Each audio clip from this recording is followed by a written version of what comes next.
అందరికీ నమస్కారం. యాత్రా విశేషాలకు స్వాగతం అండి. ఈరోజు మేము 500 సంవత్సరాల నుంచి పూజలు అందుకుంటున్నటువంటి శ్రీ ముఖలింగేశ్వర స్వామిని దర్శించుకోవడానికి శ్రీముఖలింగం వచ్చామండి. ఈ స్వామివారి ప్రత్యేకత, ఇక్కడ స్థల పురాణము, నిజరూప దర్శనము ఎన్ని గంటలకు ఉంటుంది, ఇక్కడ ప్రత్యేక పూజలు చేయాలంటే ఎవరిని సంప్రదించాలి, ఇక్కడికి ఎలా చేరుకోవాలి, ఈ విషయాలన్నీ కూడా ఈ వీడియోలో మనం తెలుసుకుందామండి.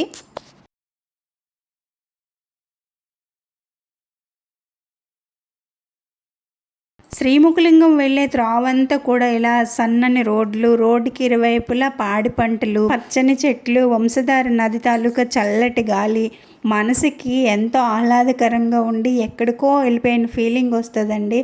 ఇక్కడ ఉన్న వాళ్ళు ఎంత అదృష్టవంతులో అనిపిస్తుంది. మేము వచ్చింది ఏప్రిల్ నెల అండి. ఆ నెలలో కూడా ఎంత పచ్చదనం, చూడడానికి ఎంత బాగుందో కదా.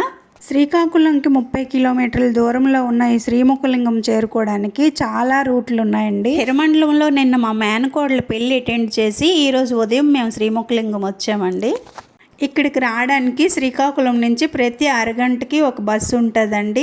లేదంటే ఆటోలు, ట్యాక్సీలు అన్నీ దొరుకుతాయి. అలాగే ఆమ్దాల్ వలస అంటే శ్రీకాకుళం రోడ్డు నుంచి కూడా అక్కడ ట్రైన్ దిక్కు కూడా ఇక్కడికి రావచ్చు. ఈ రెండు వైపుల నుంచి ఎక్కడి నుంచి వచ్చినా కూడా మీకు అంతే దూరం పడుతుంది. లేదంటే విశాఖపట్నం వరకు ఫ్లైట్లో కానీ ట్రైన్లో కానీ వచ్చి అక్కడి నుంచి క్యాబ్ బుక్ చేసుకొని కూడా రావచ్చండి. మనం క్యాబ్ కానీ ఆటో కానీ బుక్ చేసుకుంటే శ్రీముఖలింగం ఒకటే కాకుండా ఇంకా సాలిహుండము, అలాగే ఈ రెండిటికి మధ్యలో ఉన్న శ్రీకూర్మ గ్రామం కూడా చూసుకొని వెళ్ళొచ్చు. మాటల్లోనే శ్రీముఖలింగం అయితే వచ్చేసామండి. ముఖలింగేశ్వర స్వామి ఆలయము రోడ్డుకి పక్కనే ఉన్నదండి. రోడ్డుకి ఇరువైపులా కూడా మనకి పూజా సామాగ్రి అన్నీ దొరికిపోతాయి. ఆటోలు, బస్సులు అన్నీ కూడా మనకి టెంపుల్ దగ్గర వరకు వస్తాయండి.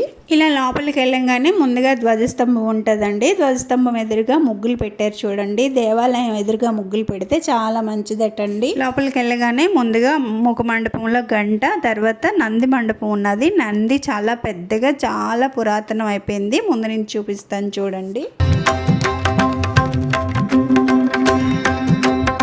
ఇక్కడ మిగతా ఆలయాల్లాగా నందీశ్వరుడిని దర్శించుకున్న తర్వాత స్వామివారిని దర్శించుకోవడానికి కుదరదండి. ముందుగా విఘ్నేశ్వరుని దర్శించుకుని తర్వాత అష్టదిక్పాలకులు ప్రతిష్ఠించిన లింగాలు ఉన్నాయండి. అవన్నీ కూడా దర్శించుకున్న తర్వాతే స్వామివారిని దర్శించుకోవాలి. ఈ లింగాలన్నీ దర్శించుకుంటూ ఇక్కడ స్థల పురాణం తెలుసుకుందాము.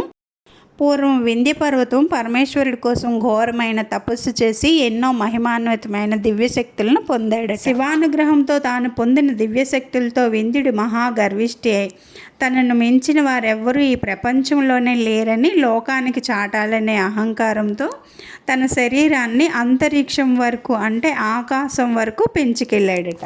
అలా పెంచడానికి కారణము, ఒకనాడు సూర్యభగవానుడు మేరుపర్వతం చుట్టూ తిరిగి ప్రదక్షిణలు చేస్తున్నాడట. అది గమనించిన వింధ్యుడు నా చుట్టూ కూడా తిరిగి ప్రదక్షిణలు చేయమన్నాడట. అలా కుదరదని సూర్యభగవానుడు అనేసరికి సూర్యుడి మీద కోపంతో ఆకాశం వరకు తన శరీరాన్ని పెంచుకెళ్ళిపోయాడు. ఆ కారణం చేత ఆ ప్రాంతమంతా సూర్యచంద్ర కిరణాలు రాక చీకటమయమైపోయింది. ఈ విపత్తు నుంచి కాపాడమని మునులంతా కూడా విష్ణుమూర్తిని ప్రార్థించారట. అప్పుడు శ్రీహరి ఇలా చెప్తాడు, వింధ్యుడి గర్వం అణిచే శక్తి తన గురువైన అగస్త్య మహర్షికి మాత్రమే ఉన్నదని మీరు అగస్త్య మహర్షి దగ్గరికి వెళ్ళమని చెప్తాడు. కాశీ క్షేత్రంలో పరమశివుడి కోసం తపస్సు చేసుకుంటున్న అగస్త్య మహర్షికి ఈ విషయాన్ని వివరించి మునులంతా కలిసి అగస్త్య మహర్షిని వింధ్య పర్వతం దగ్గరికి తీసుకొస్తారు.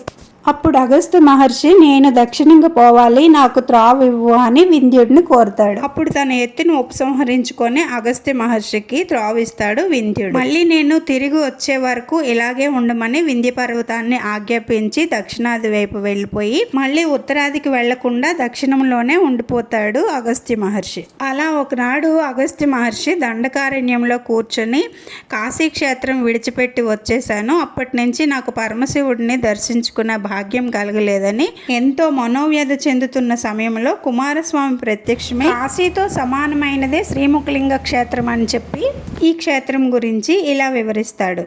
ద్వాపరయుగంలో వామదేవ మహర్షి వంశధార నదీ తీరం నందు ఒక గొప్ప యాగాన్ని చేస్తాడు. ఆ యాగానికి దేవతలతో పాటు యక్ష, గంధర్వ, కిన్నెర, కింపురుషాదులందరూ వచ్చారట. అప్పట్లో వంశధార నది ఒడ్డున ఒక పెద్ద అరణ్యం ఉండేదట.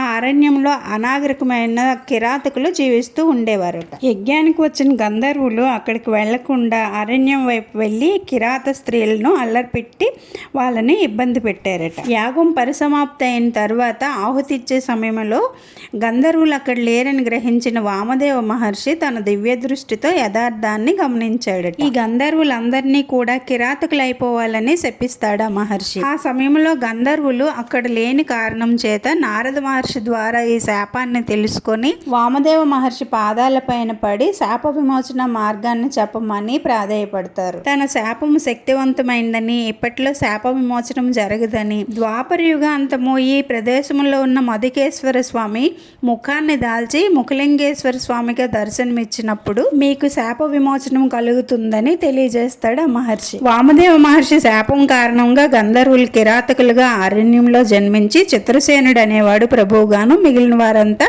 అతని అనుచరులుగా జీవనం గడుపుతుంటారు. అప్పట్లో అరణ్యంలో మధువృక్షాలు అంటే ఇప్ప చెట్లు అధికంగా ఉండేవట.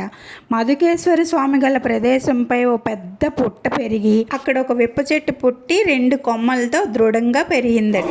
మొదటి నేను చెప్పండి గురుగారు.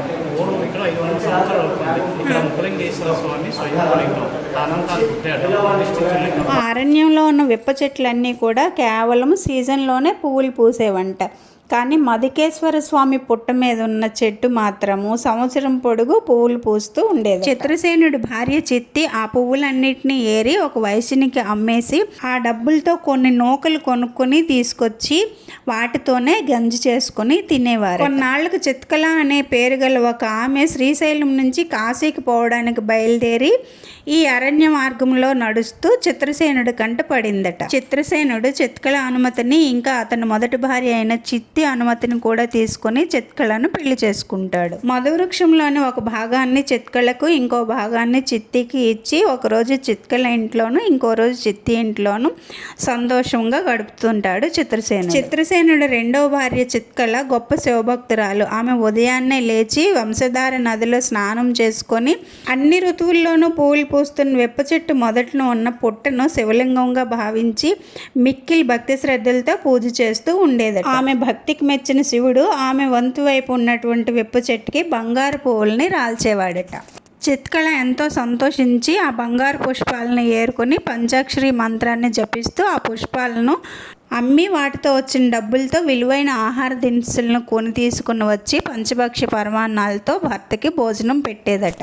తన మొదటి భార్య ఇంట్లో నూకల గంజి మాత్రమే దొరికేదట. అయినా కూడా ఇద్దరు భార్యల్ని సమానంగానే ప్రేమించేవాడట. చిత్కళ వైపు బంగారు పుష్పాలు రాలుతున్నాయని తెలుసుకున్న చిత్తి ఆమెతో గొడవ పడిందట. ఈ గొడవను తెలుసుకున్న చిత్రసేనుడు బంగారు పుష్పాలు ఉన్న వైపు చిత్తికి ఇచ్చేస్తాడు. ఇప్పుడు కూడా చిత్కళ ఉన్న వైపుకి బంగారు పుష్పాలు రాలడం గమనించిన చిత్తికి కోపం వచ్చి తనతో తరచూ గొడవలు పడేదట. భార్యలిద్దరి మధ్యన గొడవలు చెలరేగడానికి కారణము ఈ ఇప్ప చెట్టే అని చెప్పి దాన్ని గొడ్డలతో నరికేశాడట చిత్రసేనుడు. వెంటనే పుట్టలోంచి అగ్ని జ్వాలలు చెలరేగడంతో చిత్రసేనుడు అది చూసి కళ్ళు తిరిగి మూర్చపడి కింద పడిపోతాడు. అప్పుడు అక్కడ ఉన్న కిరాతకులంతా వచ్చి దీని అంతటికీ కారణము చిత్కలే అని చెప్పి చిత్కలని చాలా నిందిస్తారు. అప్పుడు చిత్కల నిశ్చలమైన హృదయంతో భక్తితో పరమశివుడిని ధ్యానిస్తుంది. చిత్కల భక్తికి మెచ్చిన మధుకేశ్వరుడు ముఖలింగేశ్వరుడిగా ప్రత్యక్షమై ఆ కిరాతకులందరికీ కూడా దర్శనమిస్తాడు.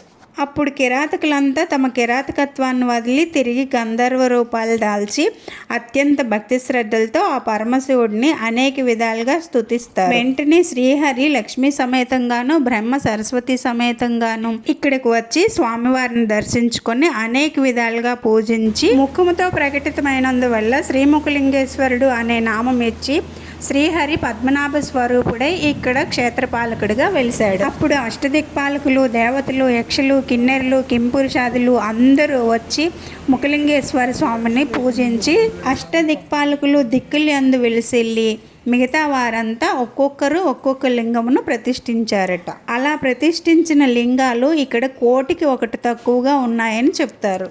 ఈ విధంగా అగస్త్య మహర్షితో కుమారస్వామి చెప్పుతుండగా సూత మహర్షి విని సౌనకాది మహామునులతో ముఖలింగ క్షేత్ర మహత్యం గురించి చెప్పాడట. ఇదిగోండి సుబ్రహ్మణ్యేశ్వర స్వామి, దర్శించుకోండి. రండి లోపలికి వెళ్ళి స్వామివారిని దర్శించుకుందాము. ఇక్కడ మొబైల్స్ అలౌ లేదండి. నేను చిన్న క్లిప్ తీసాను. స్వామివారిని దర్శించుకున్నప్పుడు వెనకతలో ఒక పెద్ద పాత్ర ఉంటుందండి. దాన్ని ఇటు సైడ్ గోలెం అంటారు. దాన్ని చూడండి. దానికోసం ఒక స్టోరీ ఉన్నది. స్వామిని దర్శించుకున్న తర్వాత ఆ స్టోరీ చెప్పుకుందాము.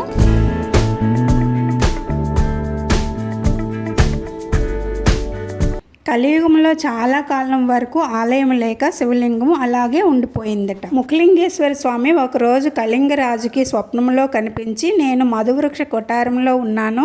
రేపు నువ్వు వేటకు వెళ్ళినప్పుడు ఒక బంగారు పక్షి నీకు మార్గాన్ని చూపిస్తుంది. ఆ పక్షి ఏ పుట్టలో దూరితే అందులో నేను ఉంటాను. ఆ ప్రాంతం అంతా భక్తుల రాకపోకలకు అనుకూలంగా బాగు చేయించి ఆలయ నిర్మాణం చేయించమని చెప్పి అదృశ్యమవుతాడు. అలా స్వప్నంలో కనిపించినట్టుగానే మరుసటి రోజు స్వామి దర్శనమిస్తాడు. అప్పుడు విష్ణువర్ధనుడు ఆలయాన్ని నిర్మాణం చేస్తాడు. అప్పటి నుంచి ముఖలింగేశ్వర స్వామికి నిత్య పూజలు ఘనంగా జరుగుతూ ఉంటాయి. కొన్నాళ్లకు కుండలు చేసుకునే ఒక ఆయనకి సంతానం లేని కారణం చేత స్వామివారికి ప్రతిరోజు భక్తి శ్రద్ధలతో పూజించి, నాకు సంతానం కలిగితే ఒక పెద్ద గోళం తయారు చేసి దాని నిండా పాలు పోసి నీకు అభిషేకం చేస్తానని మొక్కుకున్నాడట. అలా మొక్కుకున్న తర్వాత ఆ దంపతులకు సంతానం కలగడం వల్ల ఎంతో సంతోషంతో మట్టితో ఒక పెద్ద పాత్రను తయారు చేసి ఆలయానికి తీసుకెళ్ళాడట. ఆ మట్టి పాత్ర చాలా పెద్దది అయిన కారణం చేత ద్వారం దాటి గర్భగుడి లోపలికి తీసుకెళ్ళలేకపోయారట.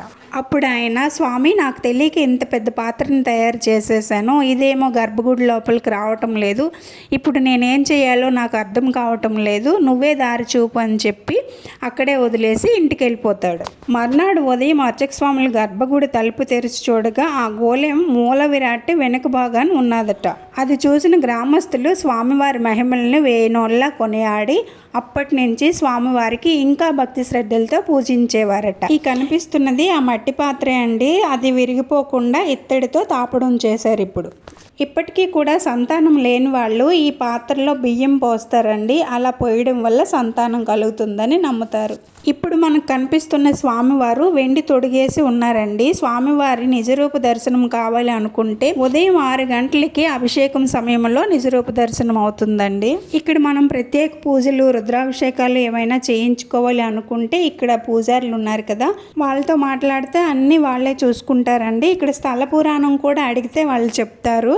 వేదాశీర్వాదం కూడా చేస్తారు. అన్నిటికీ కూడా మనం దక్షిణ ఇవ్వాల్సి ఉంటుంది. ఇలా దర్శనం చేసుకుని రాగానే ఇక్కడ చండికేశ్వరుడు ఉన్నాడండి. సౌత్లో తమిళనాడులో తప్ప చండికేశ్వరుడిని నేను ఆంధ్రాలో ఎక్కడ చూడలేదు. మీరు ఎక్కడైనా చూస్తే ఎక్కడ చూసారో కమెంట్ చేసి చెప్పండి. ఈసారి నేను వెళ్ళినప్పుడు దర్శనం చేసుకుంటాను. ఇంక ఇక్కడ పార్వతీదేవి వారాహి అమ్మవారి రూపంలో దర్శనమిస్తారండి. అమ్మవారి ముఖం చాలా కళగా ఉంటుంది.